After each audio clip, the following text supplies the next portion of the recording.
আসসালামু আলাইকুম ওয়া রাহমাতুল্লাহি ওয়া বারাকাতুহু। সম্মানিত দর্শক, আমরা প্রত্যেকেই কেউ না কেউ বিভিন্ন কারণে হাসি, ঠাট্টা, মজা বা তামাশা করে থাকি, কিন্তু আমরা হয়তো এই বিষয়টা জানি না বা জেনেও হয়তো আমরা আমলে পরিণত করতে পারছি না যে হাসি ঠাট্টা ইসলামে জায়েজ আছে, কিন্তু সেটা হতে হবে বিনয়ের সাথে, সেটা হতে হবে নবীজির সুন্নতের সাথে। আর যদি আমার হাসি বা ঠাট্টার মাধ্যমে কোনো ভাইয়ের অন্তরে আঘাত লাগে, তাহলে সেটা হারাম বলে ইসলামে আখ্যায়িত করা হয়েছে।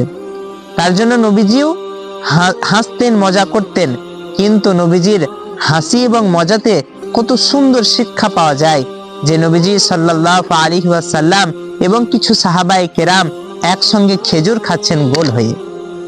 নবীজির পাশে বসে আছেন আসাদুল্লাহিল গালিব হযরতে আলী রাদিয়াল্লাহু আনহু। নবীজি খেজুর খাচ্ছেন আর আঁঠিগুলো হযরতে আলী রাদিয়াল্লাহু আনহুর আঁঠির সামনে রাখছেন। তারপরে কিছুক্ষণ পরে নবীজি জিজ্ঞাসা করছেন হযরতে আলীকে, আলী, তুমি কতগুলো খেজুর খাও? তোমার সামনে কতগুলো খেজুরের আঁঠি, তুমি না জানি কতই না খেজুর খেয়েছো। হযরতে আলী রাদিয়াল্লাহু আনহু হাসির ছলে কত সুন্দর উত্তর দিলেন, ইয়া রাসূলুল্লাহ, আমি তো শুধুমাত্র খেজুরের গোদাটুকু খেয়েছি, আঁঠি খাইনি, কিন্তু আপনি গোদাও খেয়েছেন, তার সঙ্গে সঙ্গে আঁঠিও খেয়েছেন, আপনার সম্মুখে তো একটাও আঁঠি পড়ে নাই। এই যে নবীজি আর সাহাবায়ে কেরাম হাসি মজা করিলেন, কিন্তু তার মধ্যে কাউকে কোনো ব্যথা দেওয়া হলো না, এবং কত সুন্দর একটা আদর্শ এবং শিক্ষা এই থেকে পাওয়া গেল যে হাসি এবং ঠাট্টা করা যাবে, কিন্তু তার সঙ্গে মিথ্যা আর কাউকে কষ্ট থাকবে না।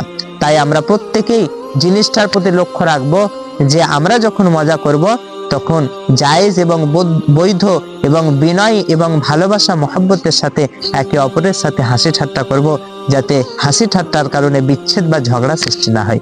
আল্লাহ আমাদের তৌফিক নসিব করুন।